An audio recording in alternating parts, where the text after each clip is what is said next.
This is Weather or Not. And welcome into this Thursday edition of Weather or Not as we are clicking our way through the week and clicking our way up in temperatures. Getting ready for some spring warmth on the way. We've also got Jenna. I'm back. She's back. Yeah, you actually didn't kick me off. You actually did pretty decent yesterday. Oh, So wow. we'll bring you back while Andrew continues his vacation He is. down in Florida. He's living his best life, that's He for is, sure. and I think he may be sending a little Florida weather back up here. I think so, because Yeah. it's definitely been feeling a lot warmer. I mean, yesterday was absolutely beautiful. Yeah, Wednesday, those temperatures up to 70 degrees, a little cooler today, but looking ahead into tomorrow, we're going to do it again and do it even better. Let's jump into that spring fling Friday forecast and check out these temperatures tomorrow. A gusty southwesterly wind really starts to crank in that warmth. We're talking numbers right around 70 on the beaches. A little bit cooler on the beach thanks to the chilly Atlantic Ocean. All that cold weather in January knocked water temperatures down to the 40s. So we're going to have to deal with the ramifications of that as we head through late winter into spring. But once you get inland, look at those temperatures up into the mid 70s. Yeah, 74 for Marion, 75 in Florence. It's definitely going to feel a lot warmer, but what you can expect for tomorrow is some clouds to start to really thicken up, as well as some gusty winds throughout the afternoon ahead of the cold front that's going to move through the overnight. The good thing about that cold front is it's not going to bring any rain chances until later on in the evening and through the overnight hours. Yeah, most of the day tomorrow actually going to be nice enough to get out and enjoy it, because our next rain chance holding off until primarily once we get around dinner time and sunset on Friday. Let's show you how that looks here with Future Radar to help you plan your Friday, 7 a.m. Yeah, we're looking good. A couple of high clouds. You'll see some of those clouds occasionally overhead heading through the day tomorrow. Thickening up tomorrow afternoon, but notice as we head into 6 o'clock, outside of a stray shower near the beaches, most of the wet weather still west of us, so we'll keep it dry all the way through that evening commute. As we head through dinner time, though, and into the late evening and overnight hours, few hours either side of midnight, I think is going to be that best chance for rain. But look at this, 6 a.m. Saturday, we're getting most of it offshore. That means most of the rain falls while most of us are asleep. Yeah, which is great. And the polar plunge is actually happening on Saturday morning at 10 a.m. The clouds really also going to start to work off. We're going to see mostly sunny skies by Saturday afternoon. So it's really going to be one of those days where you can get outside and enjoy it because temperatures are still going to be nice and comfortable. We'll see a dip in temperatures, but it's not going to be super chilly out there. Yeah, still going to end up above normal, not quite as warm as Friday, 70s, but 64 Saturday for the beaches, 65 inland, and then again, low to mid 60s heading into Sunday, and that is just going to keep right on going as we head into next week. Look at this temperature trend. That is impressive. Yeah, we get even warmer as we head into the start of next week. We'll be in the upper 60s inland, even going to hit in the low 70s as we head into Monday and Tuesday. And the 60s are going to stick around even as we head into the middle to end of the week. But notice those overnight low temperatures were well above that even 30-degree mark. The low 40s is really the lowest we're going to go as you're waking up on Sunday morning. Yeah, and what a far cry from the teens and 20s we were dealing with for low temperatures last week. Look at the average low temperatures. We round out January, head into February, right around 37. We're not even close to that. Talking 40s and 50s for those nighttime lows as we work our way into next week. Let's take you back for today in weather history. Some interesting little notes here. Way back in 1936, 8 inches of snow in Lumberton, 6.5 inches in Wilmington, 4 inches in Conway. We don't know how much in Myrtle Beach. I'm assuming a couple of inches because there wasn't much going on around here back in 1936. Yeah, no, it's a long time ago, that's for sure. It's definitely a good amount of snow. And I mean, even just seeing the snow last week, it's definitely interesting to kind of look back in time and see the days that we ended up seeing snowfall. Yeah, and then fast forward from 1936 to 1966, the high temperature in Florence only reached 22 degrees. Feels like last week. Yeah, the lowest daily high temperature on record Really? for the entire month of January. That still holds there in Florence. Wow, yeah, are we ready for coast to coast? I'm ready for coast to coast. Let's take do it. you. We're going to take you to North Carolina to look at the wildfires. Wildfire, which officially says that it was caused by a tree falling on a power line, is estimated to burn at least 200 acres right now with 5% containment in the areas that were affected by Helene. Yeah, really a bad spot. This is in the Old Fort area in and around Lake Lure, in and around the Bat Cave area. You probably recognize those names because they were so hard hit from Helene. And it's been a very dry stretch of weather since Helene. So drought conditions, dry air, and the wind up there in the mountains yesterday was just roaring, gusting 40 to 50, even saw some 70-mile-per-hour gusts up around the Boone area. So obviously all of those conditions coming together to create that dangerous wildfire risk that continues today. And unfortunately, even tomorrow, they may have a wildfire risk, although a little bit of wet weather there in the mountains likely going to help out things at least a little bit heading into tomorrow. But again, a really bad situation. And also remember, so many trees blown down from Helene. Yeah. So a lot of fuel available for those wildfires there in western North Carolina. Let's talk about that rain that is on the way as we take you into the southeast for tomorrow.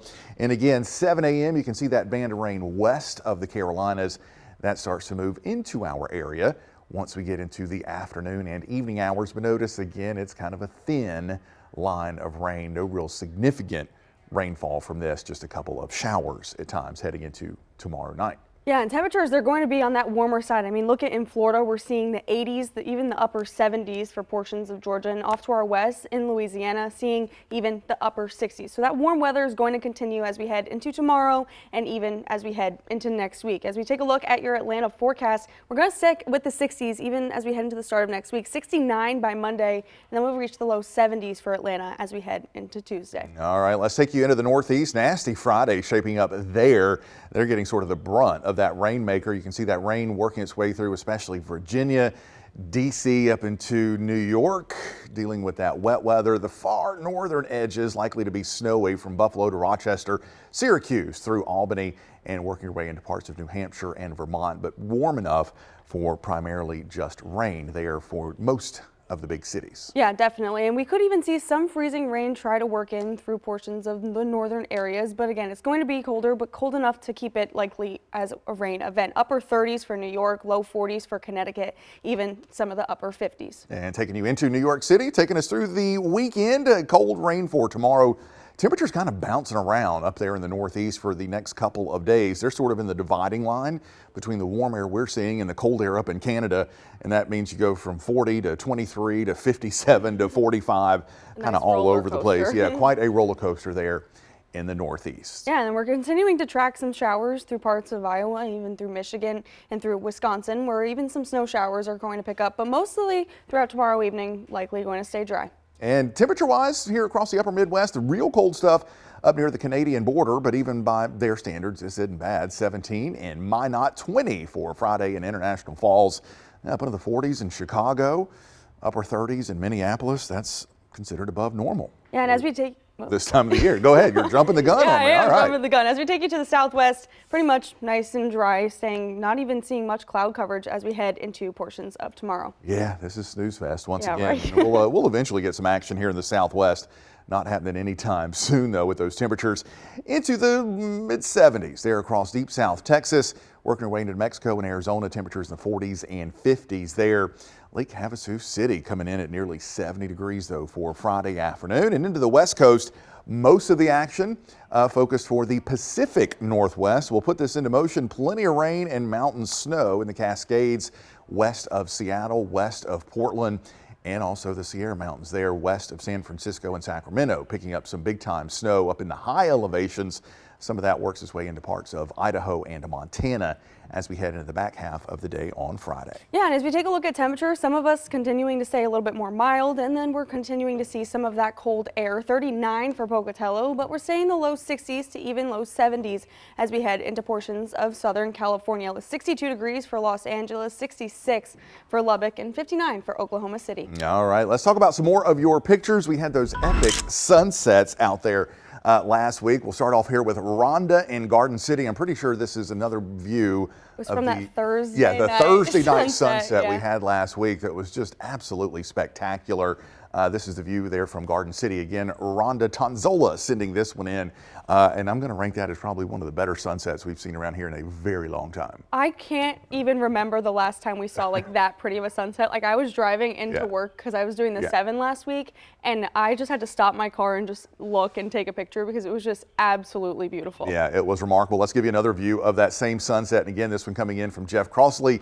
It was a weird kind of a setup, a really sharp line in the sky as the back edge of those clouds that had been with us that day were moving out as the sun was setting, and that was just the perfect timing to give us that really remarkable view. Yeah, I just can't stop looking at pictures. Every time I see one of those sunset pictures, it just brings me so much joy, and it makes me so happy to look at them. It's and I think so beautiful. And from sunset to sunrise, I think we may have an opportunity for a good looking sunrise tomorrow. We're kind of right in that sweet spot where we are going to have some clouds thickening up as we head into tomorrow, mostly mid and high level clouds tomorrow morning. That's what you want. A little bit of cloud cover for that really great color. So that sunrise forecast looking really good for those photographers out there. Make sure you take those pictures. Yeah, and send them our way. We love to see your pictures. Scan this QR code, download that free WMBF First Alert weather app. You can scroll down and then hit the Submit a Photo tab. Send us those pictures. We love to share them through Weather or Not. We also love to share them every single morning. They always make us so happy to see as we wake up in the morning. Yeah, let's talk about tomorrow's show. It is Friday. That means Friday happy hour. We're going to be, did you know there's a trifecta of weather-related holidays? I know. Someone's special day is coming up. Not just mine. Yeah, but that's an important day too. Well, it is. But then there's some other really important days. Yeah, so we're going to be talking about that. We're going to be talking about some of the weekend events going on around town. We got the polar plunge. We're also going to take a look at the long range forecast and what Punxsutawney Phil may have to say about the rest of the winter. Yeah, coming up Sunday. Right around the corner. Yeah. That's crazy. Yeah, so all that coming up on tomorrow's episode of Weather or Not. Thanks so much for tuning in. You can check out some previous episodes again on WMBFnews.com.